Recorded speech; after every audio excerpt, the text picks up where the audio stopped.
เอาทักทายสบายดีพ่อแม่พี่น้องที่แวะเข้ามารับชมสองบอสไซสตูดิโอเด้อมื้อนี้ก็บอสไซพายุบ้านพุ่นต้องมีเมืองน้องแข่งสวรรณเขตทุกคนหมู่บ้านนี้ก็มาได้เทื่อแล้วแต่ว่าบ่ได้อัปเดตบรรยากาศยามแรงๆให้ทุกคนได้ชมนะมื้อนี้ก็สิพาทุกคนมาชมบรรยากาศตามหมู่บ้านนี้ก็เป็นภาษาบรูหรือว่าภาษามังกรนะห่างจากเมืองน้องก็ประมาณเกือบ20 ป้ายหรือว่า30 กิโลถือว่าหลายกิโลอยู่นะทุกคนแต่ว่าตามหมู่บ้านก็เจ้าก็จะมีทางคอนกรีตนะมีเฉพาะในบ้านนะแต่บริเวณทางดำได้ทุกคนนะมีเฉพาะตามหมู่บ้านที่ซื่อแล้วเขาก็จะพาทุกคนไปเบิ่งน้องๆก็จะเอาเกี่ยมงานแต่งก็คืองานดองผู้ใดก็ข่อยยังบ่ฮู้เพราะว่าข่อยบ่ค่อยได้ถ่ายน้องเขานะแต่บ่ฮู้ว่าน่าจะอยู่แถวนี้แหละ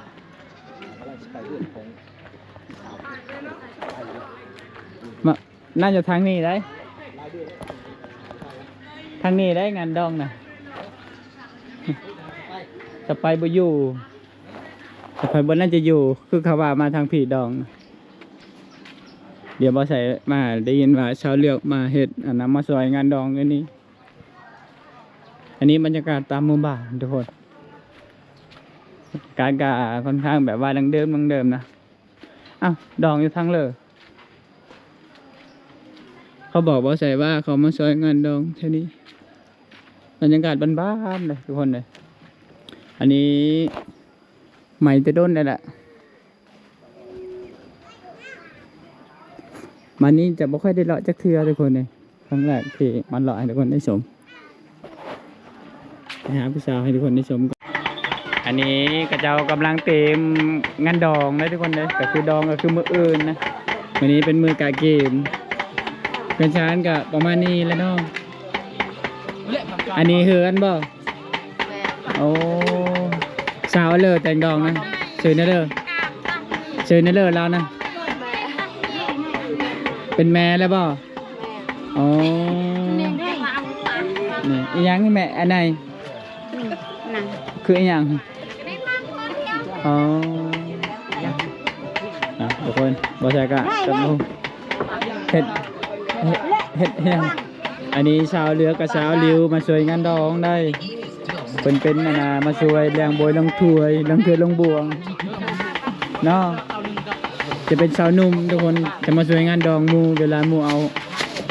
ผัวหรือว่าแต่งดองแล้วก็มาช่วยเฮ็ดอยู่เฮ็ดกินตักน้ำตำข้าวนี่จะเป็นเงินชานบ้านสองนะนี่หนึ่งข่าวเพื่อนก็ประมาณนี้นะทุกคนเลยแต่ว่าเห็ดแบบเดิมง่ายงานดองเห็นนี่ก็บ่ได้มีอย่างมากมายเงินชานบ้านสองก็ยังที่ทุกคนเห็นนี่แหละแต่ว่าเขาก็แต่งความโดยความอบอุ่นสามัคคีกันนี่ก็เจ้ากะผักป่านี่แหละทุกคนเลยเต็มง่ายขนาดโอ้บ่มีเงินชาวนอเลือกบ่มีเงินมีเงินมีคำคอยกับบ่มีเงินบ่มีคำมันทุกมันยากแม่นโอ้ยยังไม่ถามว่าน้องเลือกบ่มีเงินบ่มีคำแล้วผู้บ่าวบ่มักแล้วบ่แม่นน้องบ่แม่นดองเลือกเด้อน้องมาช่วยงานซื่อๆเนาะมาเฮ็ดเวียกนี่มาจากมือแล้วมาช่วยงานนี่3 มือแล้วเนาะโอ้พี่น้องกันบ่โอ้ผู้ใดเป็นเอื้อยผู้ใดเป็นน้องเป็นหลานบ่อ๋อจะเป็นหลานเข้าอ๋อนี่นะทุกคนนะเป็นชานบ้านสองสาวเลือกอีกบ่ดนแล้วก็สิเอาผัวอยู่บ้านแกงลีเด้ออ๋อใครสิมามากเด้อ๋อเอากระบอกอายเด้ออายจะได้มางานดองนำโอ้ยกันได้กะบ่ใครสิบ่บอกอ๋อคือได้ว่าเมื่อปุ๊บมาบัดนี้ชาวเบียงเอาพวกปะบัดนี้ยังสิเจ้าแซลมอนเลยเนาะยัง2 คนแล้วบัดนี้นอนนำกันบัดนี้เห็นได้คือว่าหมู่อยู่นำกันแบบว่าเอาปะกันแล้วบัดนี้เขามีผู้เอาเนาะเอาบ่มีก็อยู่บัดนี้มาเฮ็ดเวียกซอยหมู่แล้วบัดนี้แต่งอยู่ครัวกิน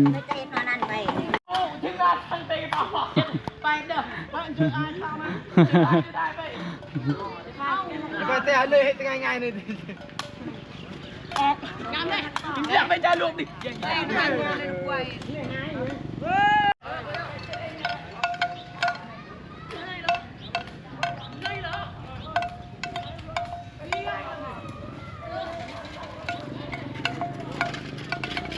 เอาเฮ็ดนี่ก็คือบรรยากาศยามแรงๆนะทุกคน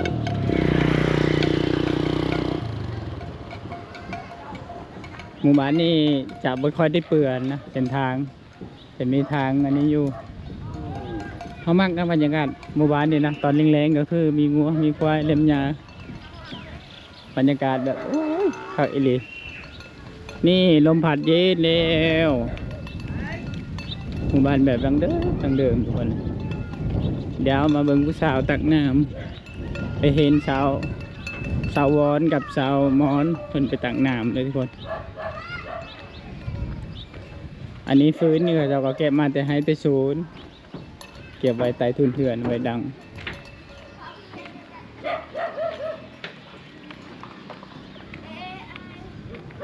อย่างไปเบิ่งผู้สาวตักน้ำบรรยากาศยามแดง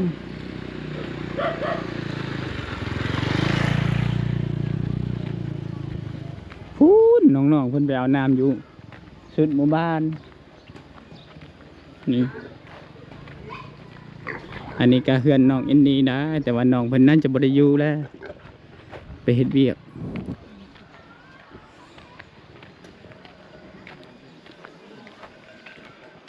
บรรยากาศบ้านๆเลยพูนเห็นน้องเพิ่นไปอัพไปตั้งน้ำอยู่พุ่นว้าวโบเอี่ยมขอเลยตัวเบิ่งขุนะบ่แม่นขุได้นี่กระทั่งทางนึงประมาณอยู่20 กว่าลิตรแล้วนี่ไปหาไปชาวเบียงมื้อนั้นก็แห้งมารอบนี้เอาพัวปะก็เฉยปาให้น้อยใจเด้อเนาะนี่อย่าง2 คนนี่แหละอุตส่าห์ห้ามนำซอยปัดปะเอาพัวปะเดี๋ยวก็เจ้าอีกแล้วมารอบน้านี่อันนี้ก็เอาแล้วเนาะอีกคันอยู่คนเดียวกันเลยอ๋อมีคนมักเอา บ่อยู่ฮอดปีนาบ่มีคนมักเนี่ยก็คบกันก่อนคบเบิ่งกันก่อนเพราะว่าได้กับปลาพัวแล้วก็มีผู้มักแล้วก็อยากได้แล้วเนาะเจ้าก็ได้แต่ไปไกลไอ้ ลอยเด้อ ไกลนะ น้ำก็โยมยากอันนี้ทุกคนเลยพวกหายใจเลยแมลงเนี่ยบ่ต้องแก่เด้อนอนโลดอ้าวสาวอ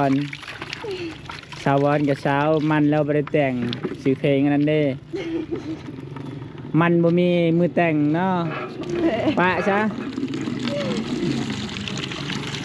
คันบ่ใจแล้วก็บ่ต้องมันมันบ่มีมือแต่งนางบอกว่า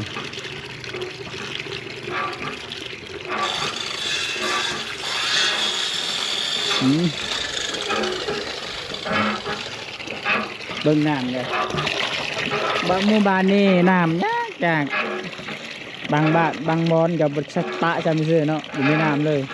อันนี้นะน้ำยังเคยน้ำก๊อกบ่ธรรมดาเนาะเรือแต่บอลเดียวนี่แหละกับบอลนั่นเนาะที่ยังใส่ได้เป็นชาวนุ่มก็ต้องไปตักน้ำเฮ็ดเวียกสวยกูเหนื่อยทำผู้ใดเอาพัวอะไรก็สบายดอกผู้ใดเอาลำลังนี่ก็โยจะทุกแน่สมอนให้กระติกแล้วหมู่เดียวกันใช่ด้วยแบ่งกันกับชาวเหลืองเนาะชาวเหลืองไปทางนั้นเจ้ามาทางนี้มืออื่นนี่มี2 ดองเลย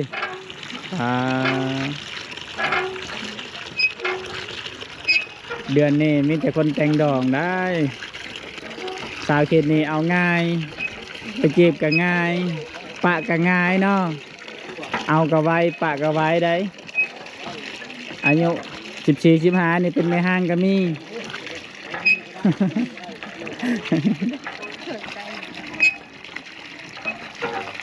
เอาง่ายปะง่ายน้ำนี่ก็มีก็จะเอาไปกินคือกันบ่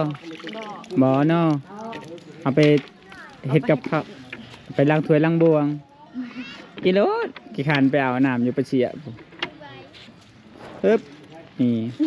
1 2 3ไปต่อเปิดจิจุบดองเลยให้ซอยบ่ ไอ้เยอะสิบ่ได้ผัวก็ย้อนน่ะแคนหักหามน้ำนี่แหละ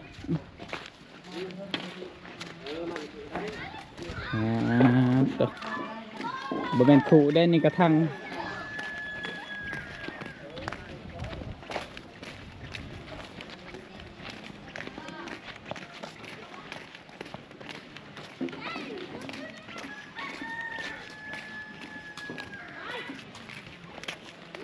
อาศัยผู้หนึ่งได้บ่ได้ไปนำบ่ตังน้ำนี่โอ้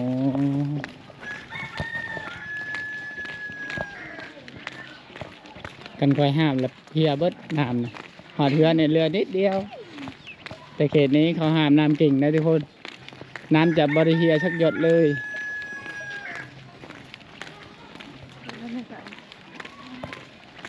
เขาห้ามน้ำใช้ระบบกันสั่นยังใช้ระบบไอโฟน น้ำโบเฮียระบบกันสั่นดี หนักแล้วอันนั้นหนักแล้วได้เอา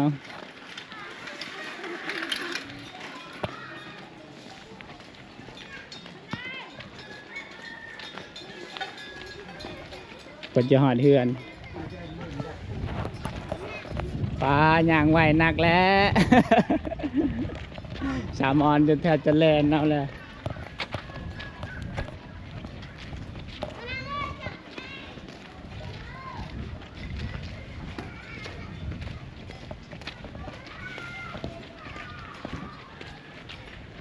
อ้าวย่างไหวบ่ได้เนาะระบบกันชันบดี จนใช้ Android นี่นะ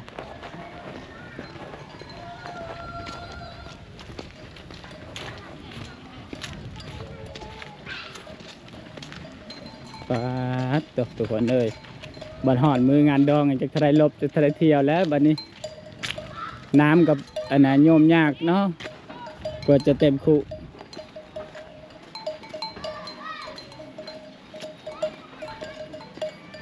หัวเล็มยาปุ้งปิ้งปุ้งปิ้ง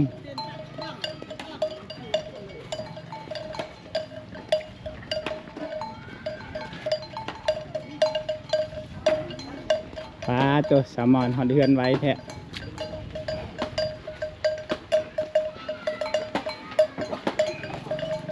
ว้าว